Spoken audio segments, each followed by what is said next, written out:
राहु र केतुको रहस्यमय कथा। यो कथा हो रहस्यको गहिरो सागर र बोर्डको उज्यालो यात्रा। राहु र केतु यी दुई छाया ग्रहहरू जसले हाम्रो जीवनको हरेक पाटोलाई स्पर्श गर्छन्। न त ग्रह न त तारा, तर आत्माको गहिराइमा बुद्धिको ज्योति बालेर बाटो देखाउँछन्। कल्पना गर्नुहोस् एउटा यस्तो संसार जहाँ उज्यालोभन्दा छायामा गहिरो शक्ति लुकेको हुन्छ, जहाँ मायाले सत्यलाई ढाक्छ र जहाँ गहिरा सत्यहरू तर्कमा होइन मौनताको गर्भमा लुकेका हुन्छन्। यिनै हुन् राहु र केतु, जीवनका दुई अनौठा पथ प्रदर्शक। कुनै बेला जब देव र दानवहरूले समुद्र मन्थन गरेर अमृतको खोजी गरिरहेका थिए, त्यही पवित्र क्षणमा शोरभानु नामका एक चतुर दानवले छल गरे। उनले देवताको भेष धारण गरी अमृतको एक थोपा पिए, तर भगवान विष्णुको तीक्ष्ण दृष्टिबाट उनी लुक्न सकेनन्। उनको शिर र देहलाई सुदर्शन चक्रले छुट्याइदियो। अमृतको प्रभावले शिर अमर बन्यो, राहु देहले पनि जीवन पायो। केतु यसरी जन्मिए यी दुई छाया ग्रह जसले आकाशमा मात्र होइन हाम्रो मन र आत्मामा पनि गहिरो छाप छोड्छन्। राहु त्यो इल्युजन हो जसले सत्य र भ्रमको सीमारेखालाई धमिलो बनाइदिन्छ।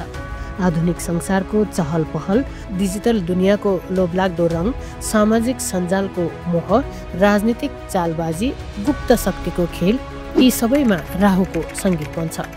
उनको शक्ति चञ्चल छ, तीव्र छ अनि अप्रत्याशित, तर उनले ल्याउने प्रगति प्राय क्षणिक हुन्छ।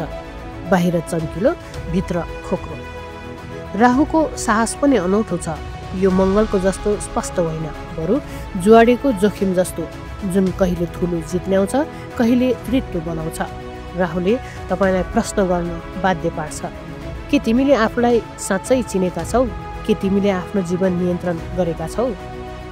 सूर्यग्रहण र चन्द्रग्रहणमा राहुको उपस्थिति प्राचीन शास्त्रहरूले विशेष ठान्छन्। यो समय विचलनको हो, तर आत्मचिन्तन, जप र शुद्धताको अभ्यासका लागि पनि उत्तम, किनभने यही छायाले तपाईँलाई मायाको जालमा फसाउन सक्छ वा बुद्धिको गहिरो द्वार खोल्न सक्छ। केतु शान्त र गहिरा ध्यानमग्न सन्यासी झै। उनी सांसारिक मोहबाट टाढा रहन्छन्, तर्कको बाटो छोडेर अन्तर्ज्ञानको दीप बाल्छन्। कहिलेकाहीँ तपाईँले कुनै निर्णय मनले गरेको अनुभव गर्नुभएको छ, त्यो केतुको कृपा हो, तर उनको यो वैराग्यले कहिलेकाहीँ एक्लोपनको अनुभूति गराउँछ। सम्बन्धहरू टाढा लाग्न सक्छन्, संसार रङ्गहीन देखिन्छ, तर यही केतुले तपाईँको आत्मालाई कर्मको बन्धनबाट मुक्ति गर्न प्रेरित गर्छ, आत्मसमर्पणको सुन्दर बाटो देखाउँछ। राहु र केतु एक अर्काका पूरक तर विपरीत। राहुले तपाईँलाई बाहिरी संसारको चमकतिर धकेल्छ, केतुले भित्री गहिराइमा तान्छ। राहु आगो हो जसले प्रगतिको ज्योति बाल्छ, तर जलाउन पनि सक्छ। केतु जल हो जसले शान्ति दिन्छ, तर कहिलेकाहीँ एक्लो बनाउँछ। सन्तुलन नै यिनको रहस्य हो।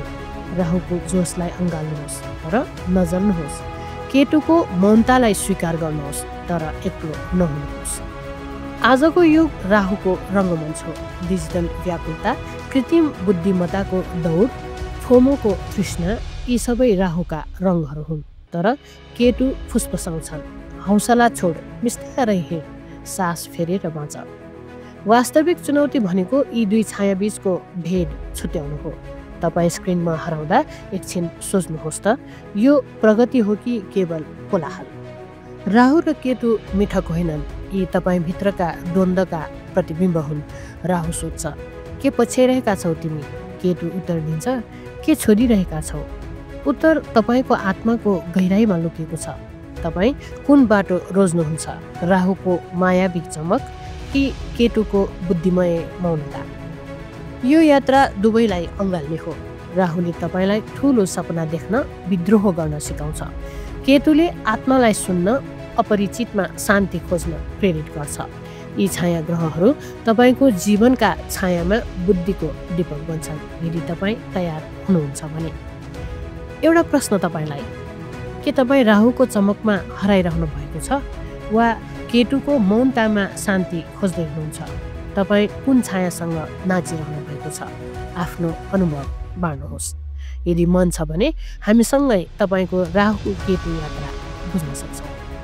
हेर्नु भएकोमा धन्यवाद र थप विचार प्रवर्तक सामग्रीका लागि लाइक, शेयर र सब्स्क्राइब गर्न नबिर्सिनुहोस्।